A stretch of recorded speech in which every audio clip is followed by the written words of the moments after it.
Hi everybody, Steve here again on Mr. Chuffy84. I hope you're all doing well.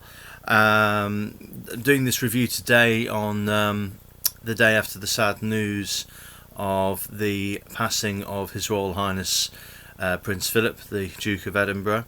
Very, very sad day for our nation. Yesterday, the gun salutes are happening as I speak doing this review. So, sad day, sad time for the UK at the moment, but I'm here today to do another film review for you. Actually, today it's not just about one film, doing a collective review.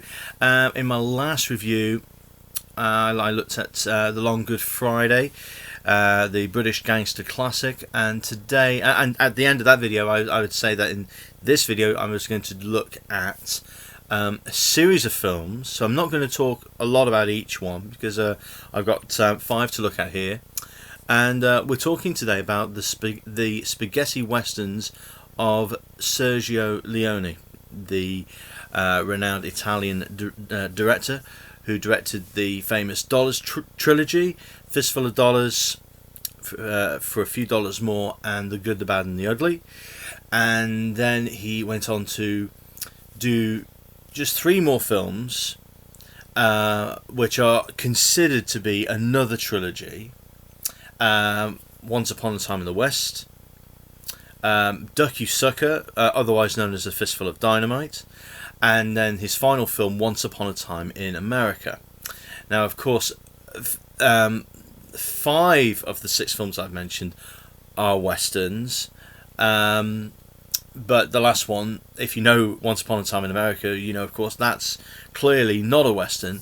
It's a it's a gangster. It's an American gangster film set in 3 different time periods: the 20s, and then I think it's the 40s, and then the 60s. But I'm not going to focus on that last film, Once Upon a Time in America. Because I haven't seen it. That's the main reason. But I wanted today to have a look at the westerns. And before I delve into them, there is a reason behind it, as I mentioned before. A couple of years ago, or was it last year? Sorry, we lost one of our great composers, Ennio Morricone, who obviously collaborated with Sergio Leone on his films, all the spaghetti westerns and Once Upon a Time in America. It's one of the great film director composer collaborations, a bit like John Williams and Steven Spielberg, you know. It was one of those great collaborations, and as I say, Ennio passed away not that long ago. And apart from his really famous themes, like The Good, the Bad and the Ugly theme, of course, I didn't really know a lot of Ennio's music, and I'd had seen tributes to Ennio, etc. And I thought to myself, I don't know a lot of his music. It would be nice to experience and get to know more of his music. So I went out, and while the shops were open at that time, I was able to purchase a couple of albums of Ennio's music. There are a few compilations out there. One of the most well-known ones is this one, The Very Best of Ennio Morricone. And then another one, I think probably the last one before he passed away, was one that I believe he was involved in new orchestrations of his themes, celebrating what was at the time when this album came out, 60 years of him being in the business. And that's it there, Ennio Morricone, 60 years of music, well worth a listen. Both those compilations, well worth a listen. You've got the original versions on this one, and you've got the more sort of the new orchestral arrangements on that one. Well worth checking out there. So as well as getting to know Ennio's music a bit more, I thought to myself that I would like to go back and revisit a couple of the Sergio Leone westerns that Ennio wrote the music for. I remember seeing The Good, the Bad and the Ugly, and I remembered seeing Once Upon a Time in the West. Both those films, at the time, I saw them once and thought, yeah, they were good, they were fine, but I didn't bother really going back to them. And I thought to myself it would be a nice idea to revisit those films and to check out the rest of the spaghetti westerns that Sergio made. So I went to a store that we have here in the UK called Entertainment Exchange, where you can get very, very cheap DVDs and Blu-rays, and I was able to get hold of copies of the spaghetti westerns very, very cheaply. So let's have a look at the Dollars trilogy first. Starting, I think it was 1964 when the first film came out, with Clint Eastwood, of course, in the Dollars trilogy. get my tongue around that. A Fistful of Dollars, 1964. At the time, a western like no other. No one had ever seen an Italian western like this before. It was incredibly successful, and is a good, very good first film. There is so much about the Dollars trilogy, which is iconic. Of course, Clint Eastwood himself, of course, as the man with no name, which is quite misleading when you see these films. Clint Eastwood's characters, and that's the thing about the trilogy, they are not related to each other. The other two films are not sequels, even though the next film will be for a few dollars more. They are unrelated. Clint's character, yes, he's known as the man with no name, but he does have a name in each of the three films. It's not the same character either. I think in this film he's called Joe. I can't remember what he's known as in the next film, but in The Good, the Bad and the Ugly, his name is Blondie. So he is named. So the man with no name is a very misleading term now when you see these films. The story is quite a simple story, quite a simple story to follow. Very small budget as well, but lots of iconic imagery, as you would expect from a Sergio Leone spaghetti western. And I enjoyed Fistful of Dollars a lot. I thought it was a very good first film. Moving on to 1965, just a year later, came on the back of the success of A Fistful of Dollars, came the second film, which is the least celebrated, I would imagine, of the Dollars trilogy. Everybody talks about, of course, The Good, the Bad and the Ugly. Very famous film. People talk about Fistful of Dollars, the first film, but people don't talk all that much about the second film, For a Few Dollars More. And that's a shame, because even though it's the least talked about of the trilogy, I've read great reviews about it, and they are justified. This is a very good second film. Is it just as good as the first? Yes, it is. Is it even better than the first film? For my money, marginally, yes, it is just that little bit better. There is no question, as you see Sergio's films in order, they get bigger and more epic, and longer as well. The first film clocks in at about an hour and 35 minutes. This one's 2 hours. That doesn't matter. Length doesn't matter too much, but certainly it is a very good second film and is well worth a watch. If you wanted to see the Dollar stuff, don't leave this one out. Really do check this one out, because this is a very good second film, and also introduces into the fold Lee Van Cleef in a brilliant first role in his two appearances in the Dollars trilogy. Again, unrelated characters. Lee Van Cleef would go on to be in The Good, the Bad and the Ugly, but it's a different character again. So, these films are not connected. They are different films. But this is a very good, very, very good second film.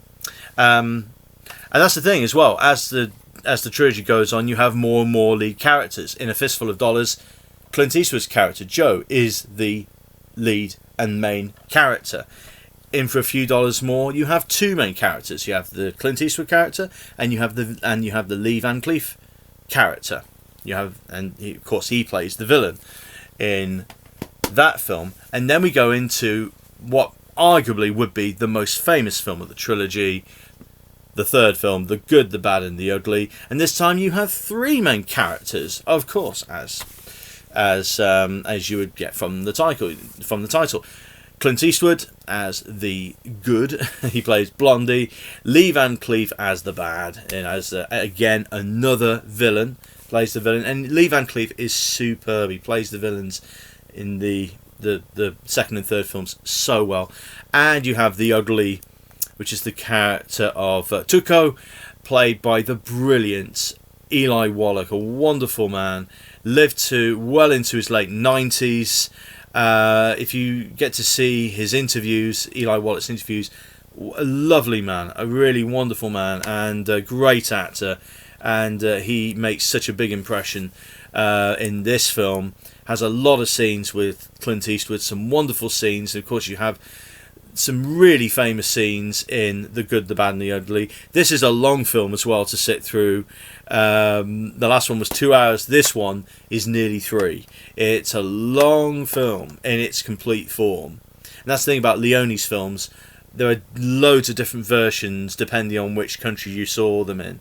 And these DVDs and the Blu-rays try to bring the complete versions together based on the different cuts. So putting in deleted scenes and restored scenes, etc., etc.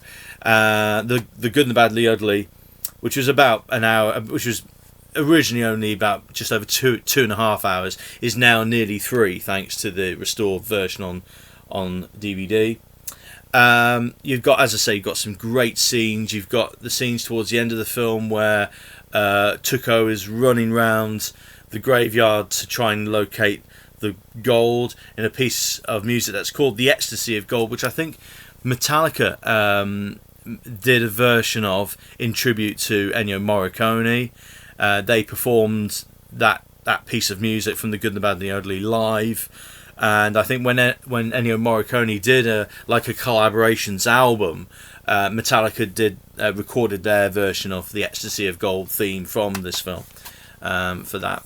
So that was really, really cool. And so you've got that scene. That's a wonderful scene with Ennio's music just absolutely blistering. And then of course you've got the three-way standoff at the end. You've got standoffs in a lot of Sergio's films.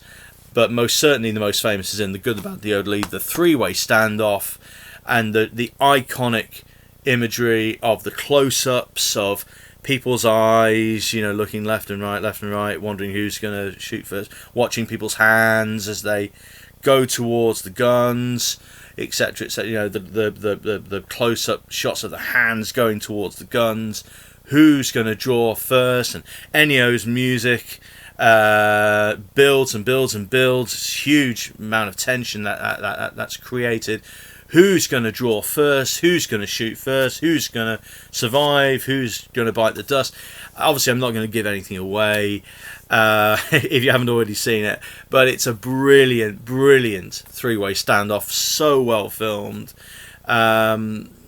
Wonderful use of widescreen as well. The vistas that Sergio captures in his films are just magnificent. It's a great scene. So these films are well worth a watch. And also a very neat thing which I didn't pick up before is when somebody is about to move their hand closer to the gun, and then you go to the next shot of, say, Lee Van Cleef looking towards that person who's about to draw. That person then moves the hand away from the gun. That's a really neat touch. Some wonderful, visually brilliant moments in the Dollars trilogy. Well worth a look. And Ennio's music is fantastic, as you would expect. The famous themes, the whistling, and the brilliant, very, very memorable themes. Then we move on into his next two films, carrying on with the Western genre, next of which is Once Upon a Time in the West, the start of what was dubbed as a new trilogy. with a lot more lead characters in this. You have Jason Robards, you have Charles Bronson, who is the gentleman who's out for revenge. I'll say no more than that. If you haven't seen the film, I don't want to give anything away. And the bad guy in this film, the most surprising choice of casting, is Henry Fonda, who plays the villain in this film. And apparently it was Eli Wallach, as Tuco, recommended to Henry Fonda that he worked with Sergio Leone. Henry Fonda didn't play bad guys. He was not known for playing bad guys. He was always the good guy. Clean, wholesome, heroic. He was always the good guy in Hollywood. But here, for perhaps the first time, he plays the villain, and my word does he play it well. Such a good role for him. And he had a great time. Henry Fonda had a wonderful time working with Sergio Leone. So much so that his friend James Coburn, when he saw James Coburn over dinner, he recommended to James Coburn that he work with Sergio Leone for the next film. But I'll come back on to that in a bit. And then you have, for the first time in a Sergio Leone film, a lead female character played by the Italian actress Claudia Cardinale. All of Leone's films before then, the Dollars trilogy, are male-dominated films. There isn't, there are women in the films, but they're not lead characters. Very, very much in the background. For the very first time, we have a lead female character in a Sergio Leone film. It's a lovely role as well, beautiful role, and Ennio Morricone's music very much reflects Claudia's character. Ennio's music becomes more romantic, with the tune led by a solo female voice, and it's beautiful. Ennio's writing for this film is gorgeous. It's absolutely stunning. It's a long sit. It's just over 2.5 hours long. It's a long film, but visually it is spectacular. For the first time, Sergio worked in America, actually filmed in America. All the Dollars trilogy, spaghetti westerns were mainly shot in either Italy or Spain. But for the first time here, Sergio actually got the chance to work in the USA and shoot in the USA using the same locations as the director John Ford used for his westerns. Sergio was a big John Ford fan. He wanted very much to recapture those wonderful vistas in his films in the way that John Ford captured them in his films, and it looks spectacular. It looks wonderful in the widescreen format. It looks beautiful. I remember when I first saw this film, I came away from it feeling a little disappointed. I didn't get it. I enjoyed The Good, the Bad and the Ugly when I first saw it, but I didn't enjoy this one so much first time round. Then I saw it again about a year or so ago, and I completely got it this time. I was really impressed with this film. I couldn't believe that there were why I didn't get it first time round, but I enjoyed it a lot more this time round, and really for the first time, because I saw this one first actually before the Dollars trilogy recently, and I realised when I saw this film, I thought, wow, Sergio Leone, what a filmmaker. Incredible. Just visually, I mean, the pacing is slow, I'll grant you that, but just on a visual level, it is stunning. It's beautiful. Very much well worth a watch. Now we come to perhaps the most contentious of the Leone films as far as the label spaghetti western is concerned. And we're talking about A Fistful of Dynamite from 1972. Leone's penultimate film. you look at it, and on the outside you think, yep, this is another spaghetti western in surely it's going to have the same kind of feel as the Clint Eastwood spaghetti westerns. How wrong could I have been? And you would think that, of course, because why? Because of the title, A Fistful of Dynamite. Well, it's going to be a bit like A Fistful of Dollars. It's going to be a bit like that. No, it's not.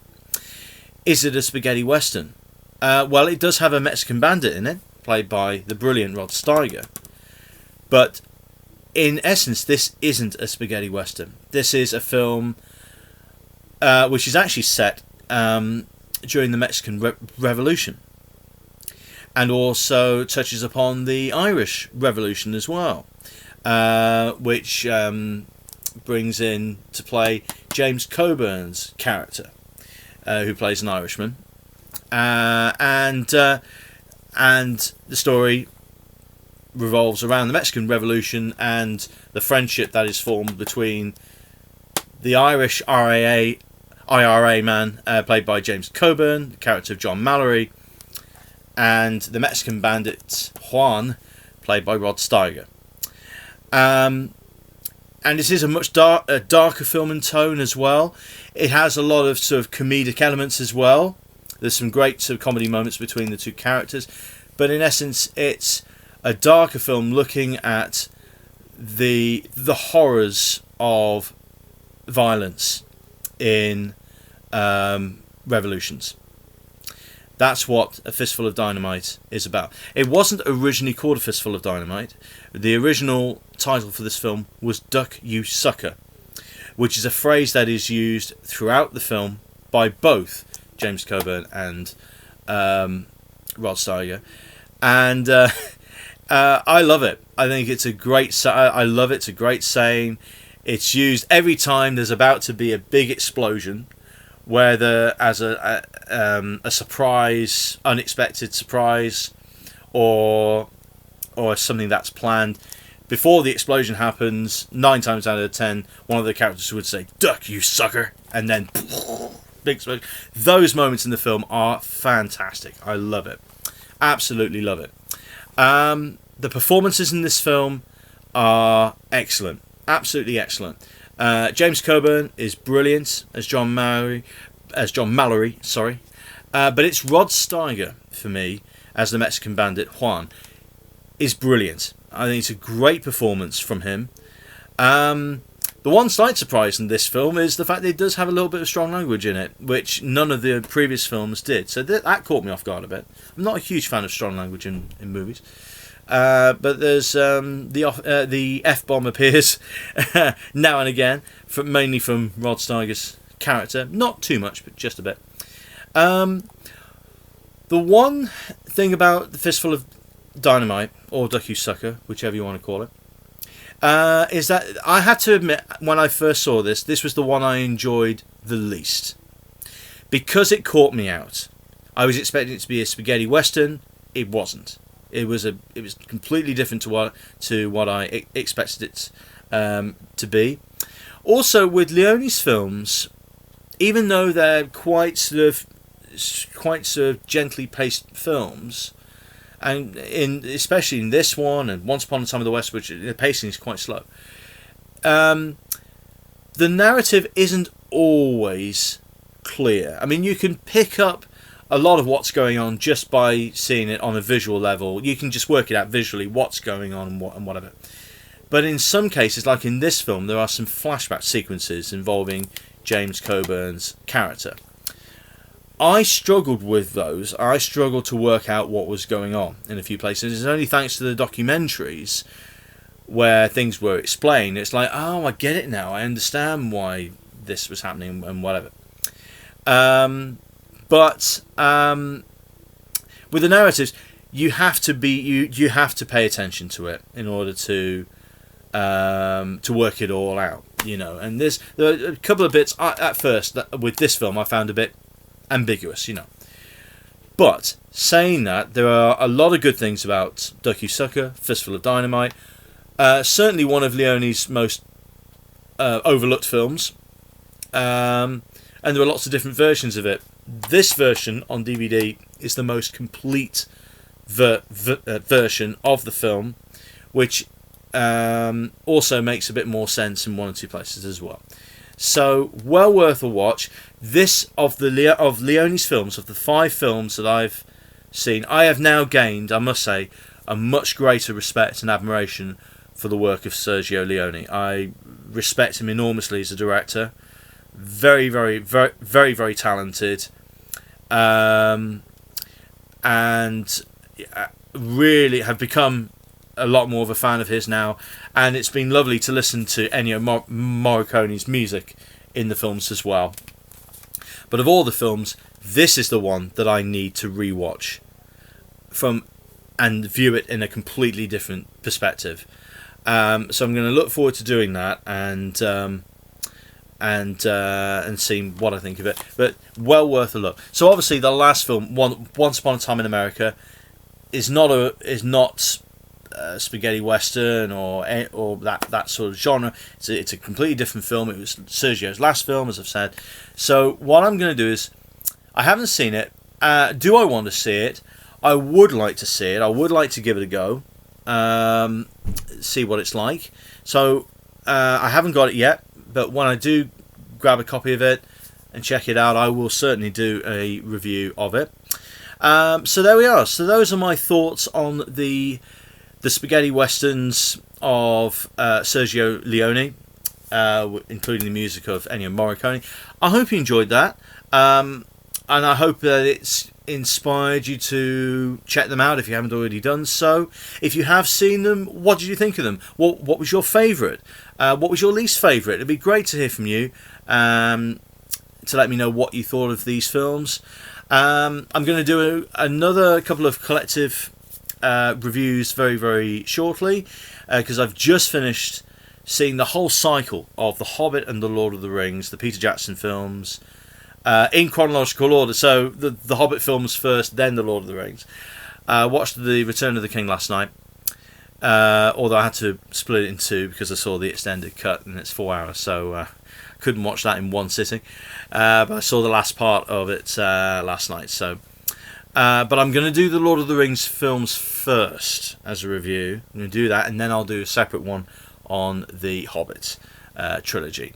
So that's what I'm going to do. Those are the next couple of reviews, and when I record those reviews, I'll be pleased to say that a lot of this hair will be gone because I've been waiting a long time to get this haircut. Obviously, all of us have been waiting to get a haircut because of the pandemic, and from next week we should be able to to get our haircuts done. So hopefully by next time do the Lord of the Rings review, I'll have a much shorter and much smarter haircut. Alright folks, thank you for sticking with me, and hope you've enjoyed it, and I'll look forward to seeing you again soon. In the meantime, take care and stay safe. Alright, take care. Bye bye now.